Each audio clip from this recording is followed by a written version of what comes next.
It was just another rainy Tuesday when Emma, a weary waitress in a rundown diner on the outskirts of Atlanta, placed a chipped mug of coffee in front of a quiet, older man sitting at the corner booth. She didn't know then, no one could have guessed, that this simple act would change her life forever. Emma's life had been a slow-burning struggle.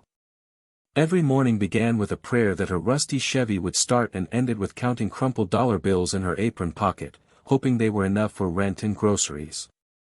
She was 27, raising her 6-year-old son Mason on her own, and juggling 2 part-time jobs. The diner was her second home, a place where regulars came for cheap pancakes and endless coffee refills, and where Emma served them all with a practiced smile, even when her feet ached and her heart was heavy. On this particular day, Emma had been up since 4 a.m., trying to get Mason ready for school after he'd woken up with a slight fever. She didn't have the luxury of calling off work, so she dropped him off at her neighbor's and rushed to the diner, praying she wouldn't be late again. Her boss, Ray, was a gruff man with little patience. Emma couldn't afford to give him another reason to dock her pay. By noon, the rain was pouring hard, tapping against the diner windows like an impatient visitor. That's when the older man walked in. He was soaked from head to toe, dressed in a threadbare coat and worn shoes. He took a seat in the back corner and didn't say much, just asked for a coffee and stared out the window as if lost in thought. Emma noticed him shiver slightly as she brought him the steaming mug. "You okay, sir? Can I get you anything else?" The man looked up. His eyes were kind, but tired. "Just coffee, thank you." Emma hesitated. He looked like he hadn't eaten in a while, and though her tips that morning had barely reached $8, something tugged at her conscience. She walked back to the counter, pulled out her wallet, and ordered a grilled cheese sandwich and a bowl of soup from the kitchen. When she returned to the booth and set the plate in front of him, the man blinked in surprise. "I didn't order this." "I know," Emma said, smiling gently. "It's on me." He looked down at the food, then up at her again, his voice low with emotion. "Why would you do that?" Emma shrugged. "Because you look like you could use it. And, well, I know how it feels to need a little kindness." He stared at her for a moment longer before nodding slowly. "Thank you." They didn't speak again for the rest of the meal. The man finished his food, left a few coins on the table, and walked out without another word. Emma cleared the dishes, wondering if he had anywhere warm to go. Then, just like that, the moment was over. Or so she thought. 2 weeks later, the diner was packed with the usual morning crowd when a sleek black car pulled into the gravel parking lot. Emma barely noticed until a sharply dressed man in a navy suit stepped through the door and asked for her by name. "Emma Brooks," he said, scanning the room until their eyes met. She approached cautiously, wiping her hands on her apron. "Yes. Can I help you?" He handed her a crisp envelope. "I represent Mr. Gerald Whitmore." The name meant nothing to her. "Who?" she asked, puzzled. "The gentleman you served a meal to 2 Tuesdays ago," the man explained. "You may not know this, but Mr. Whitmore is the founder of Whitmore Tech Solutions.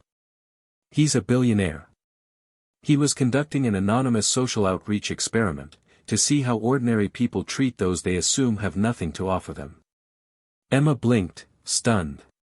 I didn't know. I just thought he needed a meal." "And you gave it to him," the man said with a small smile. "Out of your own pocket, despite your circumstances." Emma's hands shook slightly as she opened the envelope. Inside was a letter, hand-signed by Gerald Whitmore, thanking her for her compassion. Alongside it was a check. She gasped. It was made out in her name. For $250,000. She couldn't speak. The room seemed to blur around her as tears filled her eyes. "There's more," the man added gently. "Mr. Whitmore would also like to offer you a management position at one of his new hospitality ventures. He believes someone like you, kind, selfless, hardworking, deserves a chance to lead, not just serve." For a long moment, Emma didn't say a word. Her hands gripped the check as if it might vanish.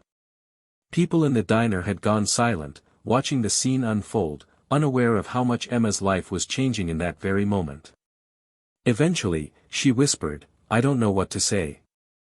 "Say yes," the man said. "Say you'll accept the opportunity you've earned." Emma thought of Mason. His crooked little smile, his worn shoes, the nights she cried quietly in the bathroom after putting him to bed because she couldn't give him the life he deserved. Then she looked at the check again. And she said yes. The news spread like wildfire through the town.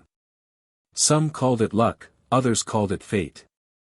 But Emma knew it was something else. It was kindness.